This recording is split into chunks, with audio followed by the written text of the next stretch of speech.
You're listening to Secrets of the Royals, a podcast about the tragedies that befell the royal family. And we're your hosts, journalists and royal experts, Kerry and Maria. Hi, welcome to Secrets of the Royals with myself, Kerry. And Maria. We're two journalists who are also old friends. Very old friends.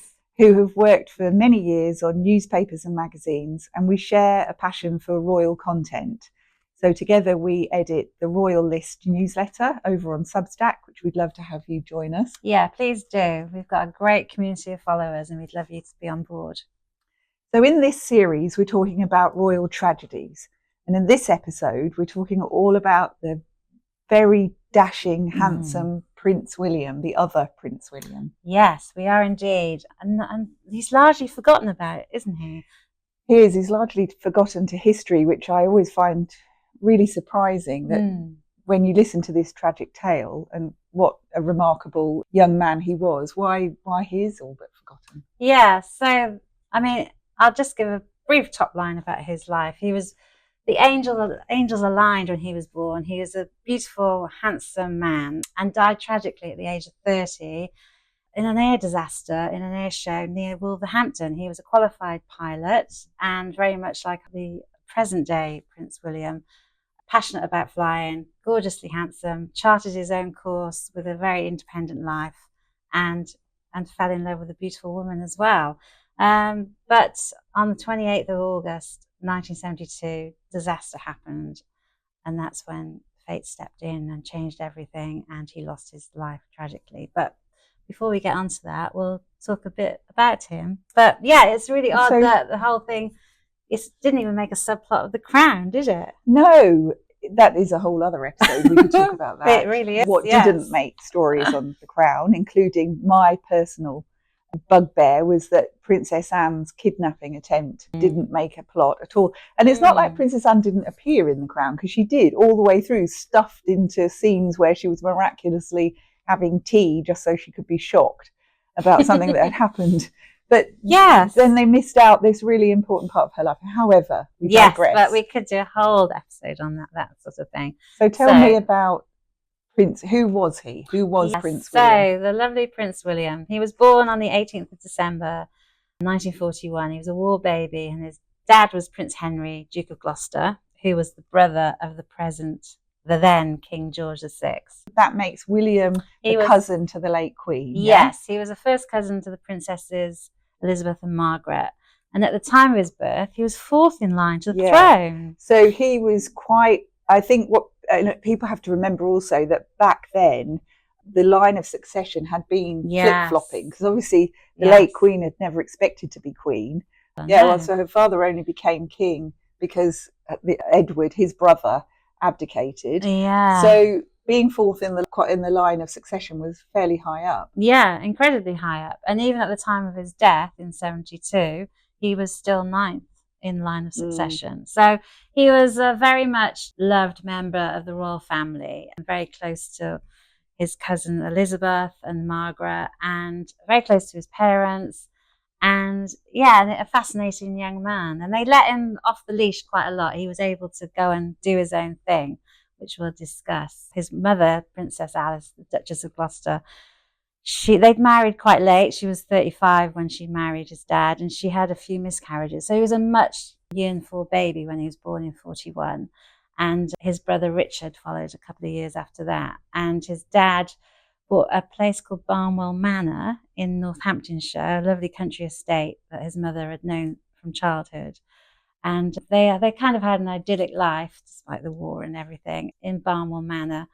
But just after the war, in 1945, which our Australian followers will probably know of, his dad was made Governor General, and they went over to Australia from 1945 to 1947, I believe. Yeah, when he was Governor General. Now, as an aside for anyone that listens to another episode of our podcast, hopefully everybody. Yeah.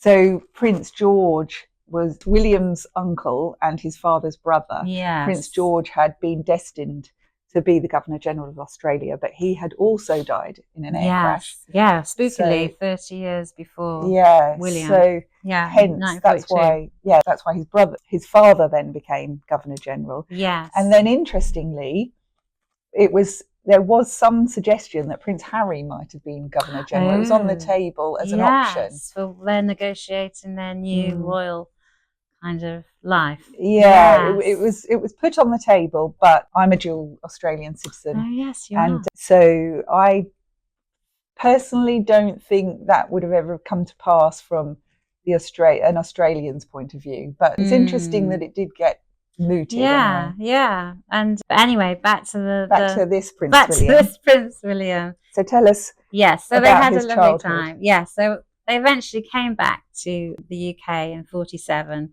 just in time for his cousin's marriage, his wedding, to Philip.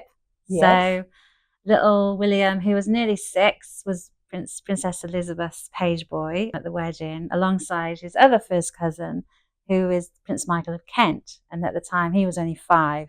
And there are some lovely, cute pictures of both of them in the official shots.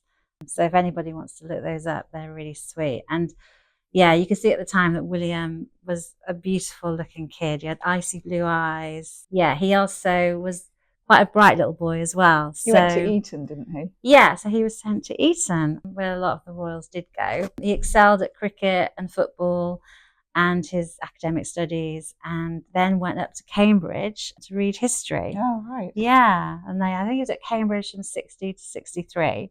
Had a great time there. His doting mum used to send tuck boxes down to him at Cambridge, probably via the family chauffeur, which I've read before.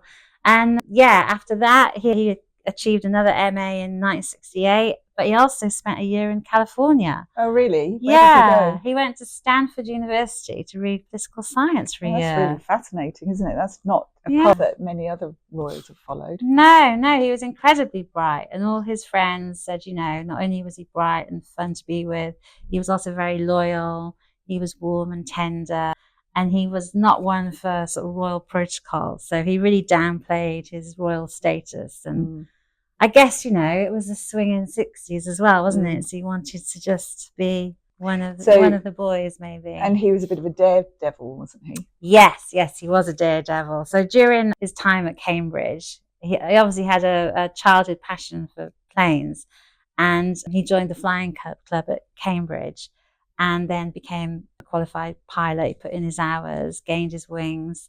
He also took up the hobby of hot air ballooning, which, you do. So he was quite an expert balloonist. He was an incredibly good skier. And later on, in his late 20s, he was like president of the National Federation of Ski Supporters. Wow. So, and he loved exploring too. He was quite passionate about Africa, which kind of echoes back down the line to our own William, who's very, very fond of Africa, obviously. And he went hiking in the Sahara at one point. Oh, did he? Yeah. So I believe there's a BBC documentary somewhere in the archives which shows this Prince William on a hike during the Sahara Desert. So yeah, he was. I read somewhere that he was called the James Bond of the royal family because he was such a daredevil and a bit of a risk taker. Yeah. So yes, that was his kind of, which very much aligns with the young princes William and Harry, with their action man and the love of flying. And Harry had an Arctic expedition, didn't he? Yes, where he famously had frostbite his. Let's not go there. That was a little detail I don't think any of us possibly expected or necessarily needed in Spare. Possibly if I was editing it, I would have advised him to chop that bit out. Thank you to our hotel partner, the Soho Hotel, where we recorded this episode. In the heart of London's Soho, this gorgeous hotel is a favourite destination of Kerry's. Book at ferndalehotels.com. So he's a young man, he's graduated, he's starting out in his career. Where are we now? So we're he's about 25, very much not wanting to take up his royal duties yet. Right. But he was strongly supported by his parents in this. And yeah, he decided, this is another curveball and was seen as a kind of maverick choice, to join the civil service. Right, and so he goes to the High Commission, doesn't he? Yeah, so his first posting was off to Nigeria, where he worked in the British High Commission in Lagos for a couple of years. Right. Until 1968, I believe. And then had a posting to Tokyo. Right, so he's off to Tokyo to the High Commission there. And what happens there? Yeah, well, interestingly though, before he went to Tokyo, he just had to have a medical. And this is where an interesting kind of historical illness, hereditary illness pops up from the family. So. Genetic condition comes. Yes. He'd been complaining since about 1965 when he was 24, 25 that he'd had a couple of bouts of jaundice, and also he'd suffered from blistering skin rashes if he was out in the sunshine. So yes, they did a few tests and discovered that he had the same genetic skin condition that led that George III and Mary Queen of Scots apparently suffered from, and it's called porphyria.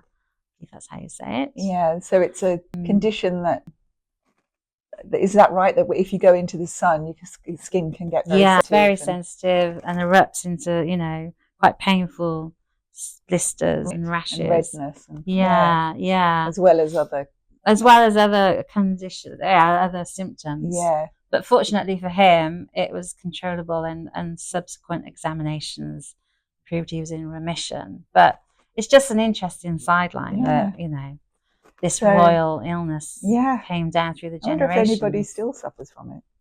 Yeah, that's true. So he's off to Tokyo. Yeah, so, Tokyo, working in the British Embassy. And interestingly, he sort of helped pilot himself across to Tokyo. I remember reading that fact a long time ago and being absolutely fascinated by it. A royal, because a lot's made of Prince Philip flying, and that it was, flying. and wasn't it dangerous that certainly if you watch The Crown, that was an episode where, it was seen as like a bit of maverick behaviour and a bit dangerous that he was flying himself all over. And then that actually Prince William flew himself to his job in Tokyo. It's fabulous. Yeah, it's wonderful, isn't it? Yeah. So over there, this is where he fell madly in love. Oh, so he with a Hungarian divorced mother. She had a daughter, and she was working over there as a flight attendant and a model. And they had mutual friends. And at a party, he went up to her and quite sweetly just said, "May I have this dance, my Cinderella?" My Cinderella. Yeah. Okay. And she said, because she spoke about it, in the years to come, that he always called her Cinderella. And what was her name? Her name was Susie Starkloff. With lots of Z's. Yes, Susie with a Z. And she was 5 years older than him, incredibly gorgeous and vivacious, and also very bright. And they were totally smitten with each other.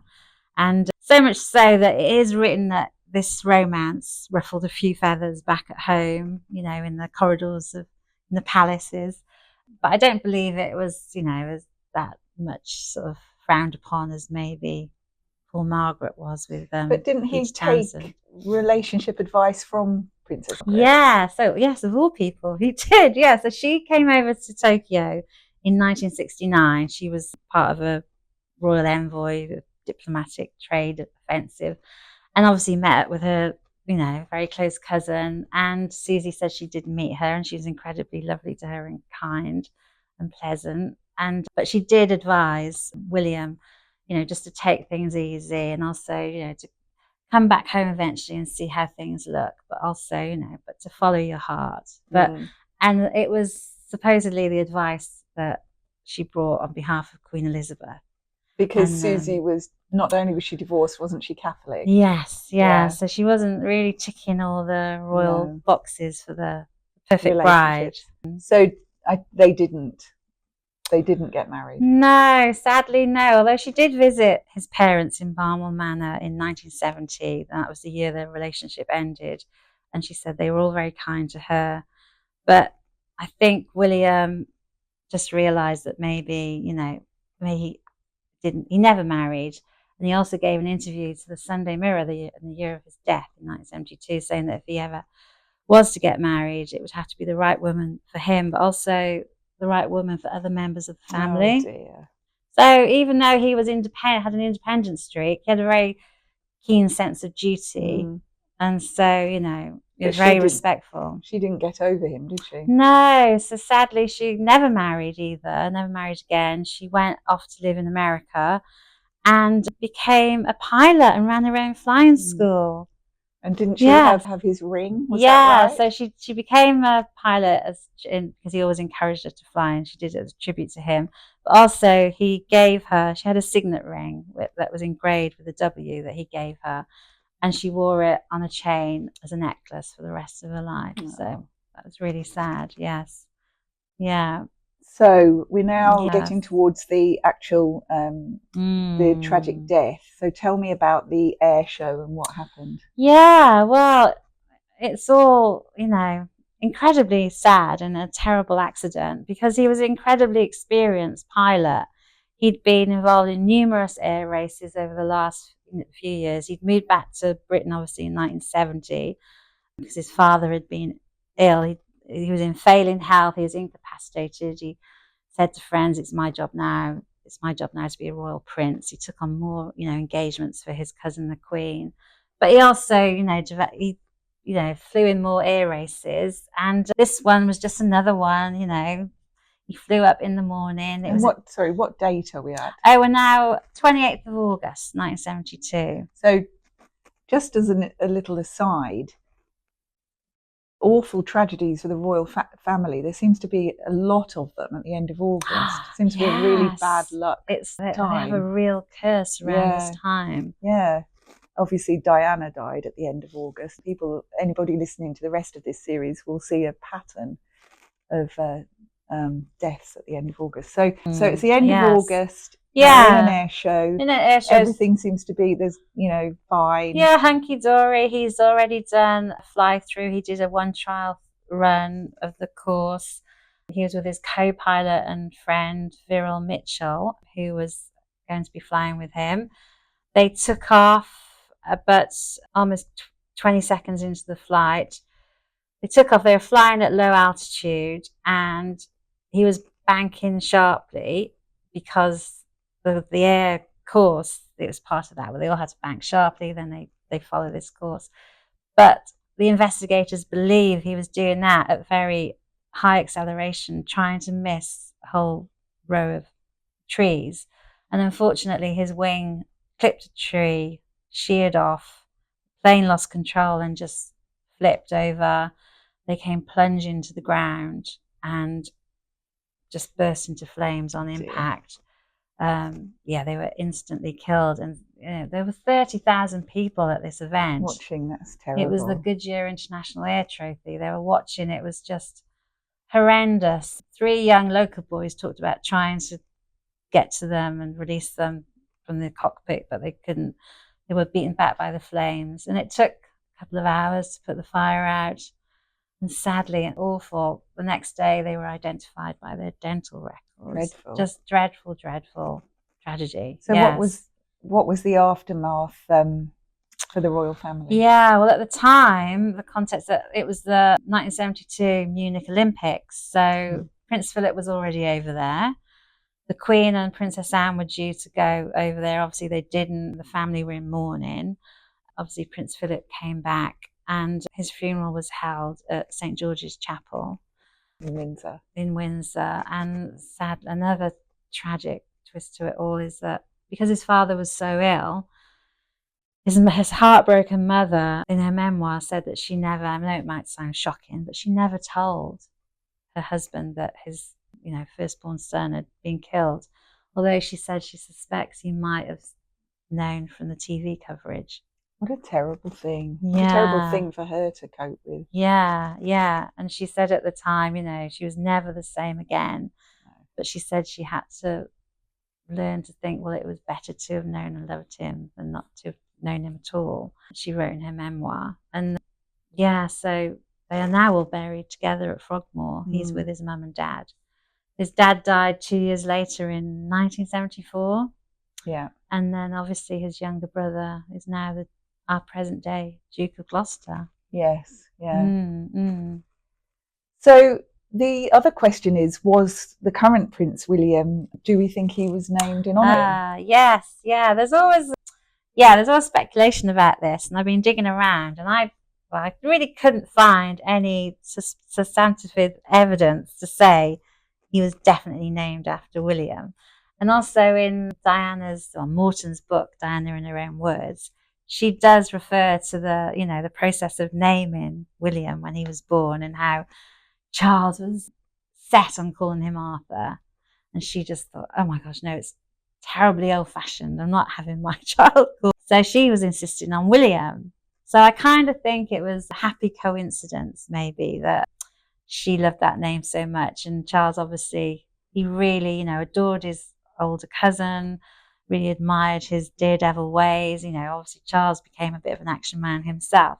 So and eventually, William was christened William Arthur Philip Louis. So I just think maybe it all aligned and it worked out in the end. But yes. Well, I'm sure that there was a nod to his other tragic relative. But yeah, what a fascinating story. Thank I know. You. Well, thanks. But yes, and I think everyone should go and have a look at just how lovely this young man was. He was he was such an interesting royal, and a real loss to the family. Sad tale. But yeah, thanks for being with us on this journey. Until next time. Yeah, thank you. Bye. Thanks for listening. If you enjoyed this episode, do share with your friends and subscribe to the Royal List newsletter over on Substack.